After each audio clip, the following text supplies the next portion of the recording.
China is preparing for war. It has 2.2 million active military personnel, and a bigger navy than the United States. It has also developed hypersonic missiles, which can evade US defences and carry nuclear warheads.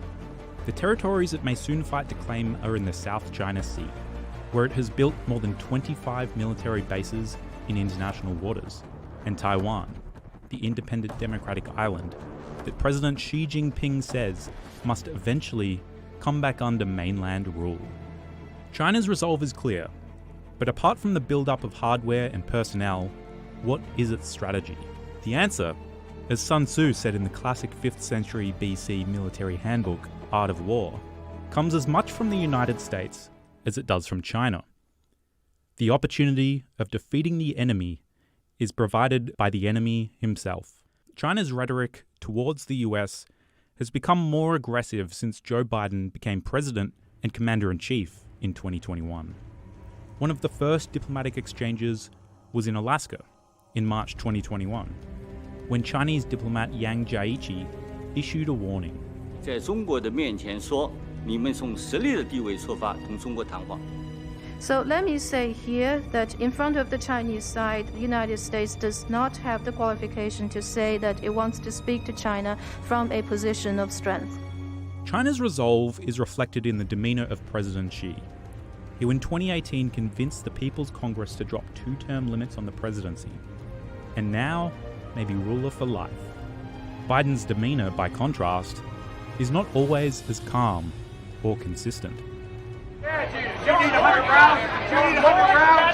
a lying dog-faced pony soldier. The press always asks me, don't I wish I were debating him? No, I wish we were in high school, I could take him behind the gym. Biden himself seems slightly confused about the US's policy towards Taiwan. So are you saying that the United States would come to Taiwan's defense if China attacked? Yes, we have a commitment. The White House immediately released a statement correcting the president, saying there had been, quote, no change in our policy. The US defense relationship with Taiwan is guided by the Taiwan Relations Act.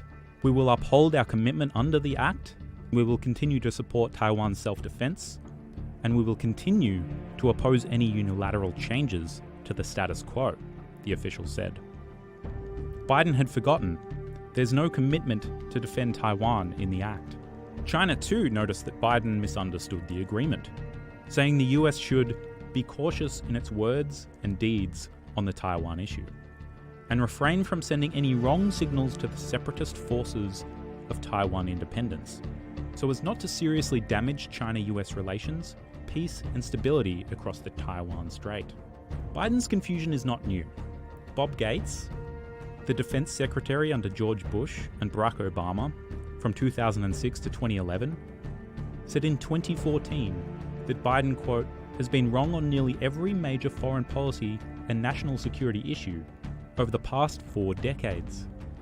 Biden's foreign policy objectives change over time. In February 2020, before being elected president, he told CBS's Margaret Brennan, "There's 1,000 places we could go to deal with injustice. I can think of 10 countries where women and/or children and/or people are being persecuted or being hurt. But the idea of us going to be able to use our armed forces to solve every single internal problem that exists throughout the world is not within our capacity." But in October last year, he railed. We have fewer democracies in the world today than we did 15 years ago. Fewer, not more, fewer. Cannot be sustained. That's why from day one of my administration, I've taken concrete steps to put human rights back at the center of our foreign policy. One of those struck off the list of putative democracies is Afghanistan, which the US abandoned in August.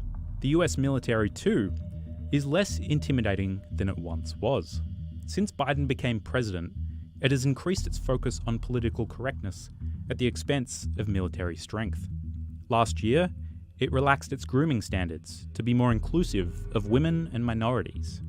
So if that's something we can accommodate to enable emotional well-being or to enable you personally in terms of how you want to represent yourself as a soldier, and the Army is good with that, then why not make that change? The political correctness has reached all the way up to the chairman of the Joint Chiefs of Staff, Mark Milley. And I want to understand white rage, and I'm white. Even Russian President Vladimir Putin has noticed that the United States is not as virtuous as it once was. The Bolsheviks were absolutely intolerant of other opinions, different from their own. And I think this should remind you of something that is happening. And we see what is happening in the Western countries. It is with puzzlement that we see the practices Russia used to have and that we left behind in distant past.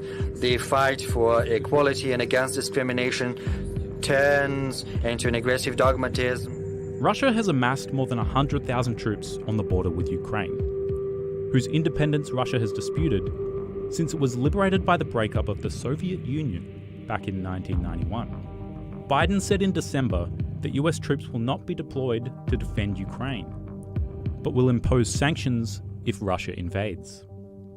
The initiative is all Putin's. China will be watching closely.